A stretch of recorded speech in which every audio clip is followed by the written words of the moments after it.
Welcome back to the Pitch Queen Show.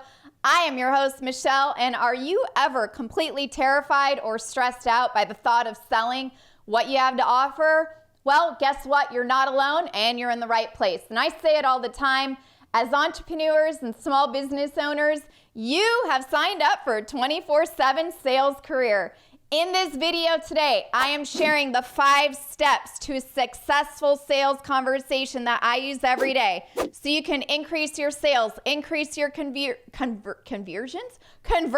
right?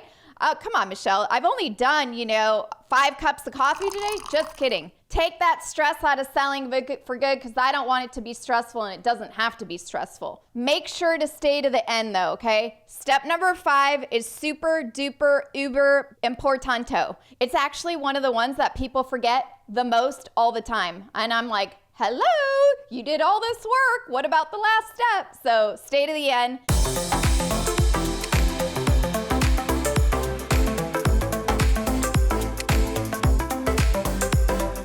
For all of my returners, welcome back. It's so great to see you.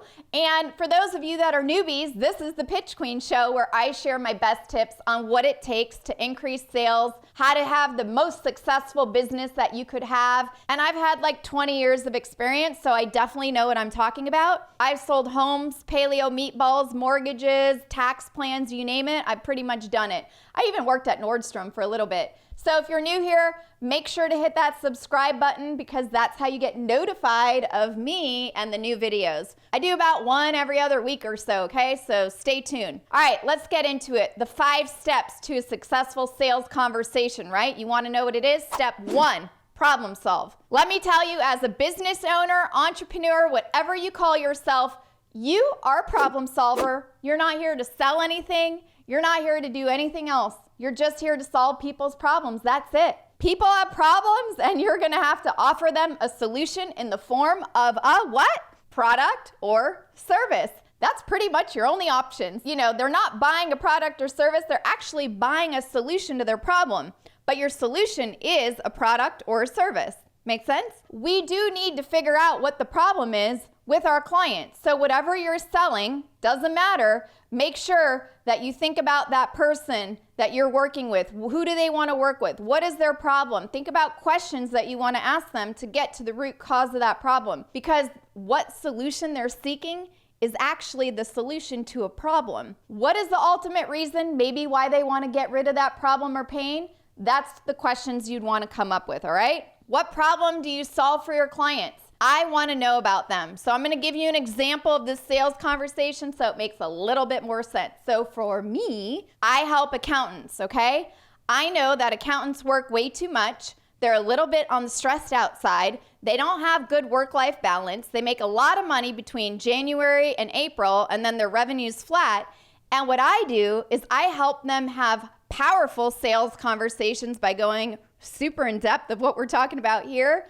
So they can increase their revenue, they can work with less clients, they can have more free time. Wendy, one of my clients yesterday, shared with me that she sold a client a package that's worth $19,500 plus $1,000 a month for their business. Wendy's ecstatic. You know why? Because that one sale probably equaled 20 to 30 clients in the old way she used to do things. So guess what? Wendy has more free time, less stress. She gets to focus on one exact client, and she was able to take what I taught and solve a problem or help her client solve a problem with her solution, right? So that's what I do. I want to know in the comments below, what are the solutions that you help people solve? Well, let me say it again. What are the problems that your clients have where your solution solves that problem? Got it? Okay, cool. My coffee kick is really going in right now. Step number 2, remember that the client in front of you, it has nothing to do with you. I think a lot of people, especially my accountants I work with, and maybe some of you might resonate with this. A lot of times you think if someone tells you no, they didn't like you, that it was about you. But listen, nobody likes to hear a no. And when you get turned down, it sometimes feels like not only is someone saying no to you or your product or your business or your pitch, but they're also giving you the thumbs down, right? But the truth is, when someone turns you down, it has nothing to do with you. There are so many reasons people don't buy, but the most of the reasons, they never have anything to do with you. And I want you to remember that, because you're gonna get no's. Sometimes people are gonna not be certain and not give you a for sure yes. And one of the most important things you can do for your sales bliss and peace and success is actually to keep moving forward after you get turned down.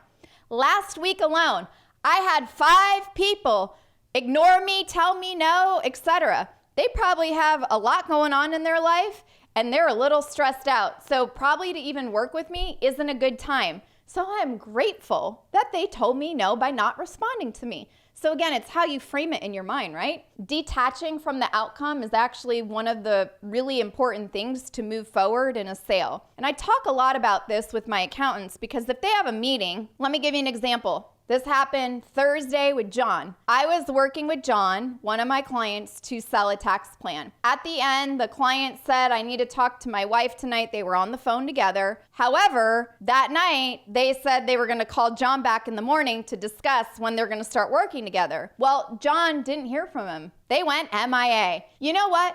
If someone doesn't see your value, then that's okay. But you have to take that moment. I said, John, you need to take this moment, opportunity. Pretend it doesn't happen. It's not there. We did the best we could. It's ultimately the client's decision to say yes or no. If it's a no, that's their loss. They get to pay extra in taxes, and we get to move forward and help the people that truly want to be helped now. So that's what I mean by detaching from the outcome, okay? Step number 3, talk less. Do exactly the opposite of what I'm doing today. What I mean by that is when a lot of people think of sales or selling, they kind of imagine this relentless salesperson badgering and talking them into a sale, right? Like you go to the car dealership and, hey, what are you doing? What kind of car do you want? And you're like, oh my God, get me the hell out of here. I get it. That's not what we do, okay? So if you're selling a product, service, pitching an investor, pitching a buyer, whatever it may be, you just really want to talk a lot less. So when building a connection with someone or a potential client, you actually don't need to or even want to steal the show. You want to pretend to put them on a pedestal. So imagine that they're talking to an audience of 500 people and they're at the podium with this mic, okay? So imagine this mic for your client. It may sound hard to believe, but talking less can actually help you get more yeses more often than you actually think. People love to talk. This is the opportunity to let them. I'm gonna share a quick story. A lot of times, because I do sales conversations pretty much on the regular, daily, I get told, Michelle, wow, you are such a great listener. And yes, I've become a great listener over the years, but really I am focusing on listening so intently all the time. I use the 80-20 principle. If I'm talking in a sales conversation, it's 20% of the time. I'm actually listening 80% of the time.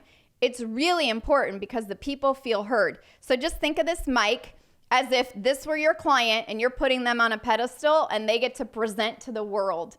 Just keep asking them good questions to have them keep talking. And once the conversation actually gets going and you're finding some really good common ground and that other person has the floor, just keep asking those questions, right? 80-20 rule. There's a really great book called the 80-20 principle. Have no idea who the author is, but check it out. So when do you talk? You might be wondering, right? Well, it's only to really get your clients to talk more. So remember, asking good questions, really having more information to gather. The only other time you talk is a little bonus tip, repeat back what you heard. So like John's client, when we were selling him a tax plan the other day, his client said he really wanted to save more money for retirement, retire sooner, buy more businesses, and have plenty of funds for his kids to go to really great colleges. So in that instance, we would talk when we're repeating back what we heard. Step number 4, watch for buying cues, or you might have heard cues, okay? So people give off 2 kinds of cues when they are ready to move forward with you. And this is like the pre-step to the last step, so stick around because the last step's the best part. But this one's important because there's verbal cues and there's nonverbal cues. You want to start listening for the questions that your clients keep asking you, because questions about your product or your service and working with you are cues that they want to actually work with you, which is going to lead us to step number 5. If they ask you to see testimonials, or they want to see results of other clients that have worked with you, or a buyer wants to know what another store has sold of your product, those are great questions. So remember, always keep getting more information and think about asking for payments. Now we're gonna get to the next step because I'm dying to tell you, but it's asking for the sale, okay? So listen for those buying cues because step number 5 is asking for the sale. If they're making eye contact with you, you're gonna move to step number 5. If they're asking buying cues, you're gonna move to step number 5. If they're showing enthusiasm in their voice, you're gonna start asking for the sale, okay? You don't wanna skip that step. Those are all buying cues. This is the most skipped step I've ever seen by everybody. It's crazy, but you might say, well, Michelle, duh. You know, of course I asked for the sale, but you'd actually be amazed how many people do all the work on the front end. You're listening good, you're asking good questions, and then you freeze up when it's actually time to ask for the sale, even though you heard a lot of your buying cues from somebody. Let me tell you something. Nobody can come to your party if you actually don't invite them. And the truth is, if you have a solution to someone's pain or problem, and they want to buy what you're offering, but they're relying on you to ask for the sale and you don't ask for it, guess what? They're not coming to your party. Let me share a story with you. Do you guys have kids? Does anyone have kids here? Okay, well, I don't have any kids, but my brother does, niece and nephew. My niece had a 2-year-old birthday party not too long ago. Guess what they had to do? They had to ask me to come to the party. That's the same thing as a sale. You have to ask your client to work with you. You have to ask the investor to invest money with you. You have to ask them to work with you. It's the exact same steps as getting invited to a birthday party, okay? My family uses Evite or something like that. This, you're actually gonna bring an invoice, engagement letter, check for the investor, maybe a term sheet for a buyer, maybe you have your purchase agreement, whatever. Ask for the sale, get payment right there, get a commitment because your potential clients are actually counting on you to make the offer and do the asking, okay? I know it's hard to believe. Story time. I love stories. Yesterday, I did a Q&A with my graduates from my class for accountants. I asked Wendy, I said, Wendy, we talked about asking for the sale. I go, how is it getting paid right then and there from the meeting for your $19,500 engagement plus $1,000 a month? She goes, Michelle, it does work. Everything you keep teaching me works. It just still feels weird because most accountants, you probably have worked with 1 or 2 in your time frame and lifetime. They just send you an invoice and hope that they get paid. Well, I'm not in the hope department. I like to save time, make your life more efficient, more fun. So I always talk about, hey, get paid right then and there, get the engagement letter signed, get the check, ACH, whatever you need, so there is no accounts receivable. You got everyone is paid up and ready to go. So just a reminder, last tip, if you don't ask, the answer will always be no. And you're actually doing your clients a disservice by not offering your solutions to their problems and asking for the sale. So if you want to be 100% solid in these 5 steps that I'm talking about today to have a successful sales conversation, head on over and get my full Pitch Queen system, okay? You can get it at sellwithoutsleaze.com. Once again, sellwithoutsleaze.com. Put your email in. I'll shoot it over to you. It's totally free. If you thought this was helpful today, let's do a like on this video. Take a screenshot right now. Cheese.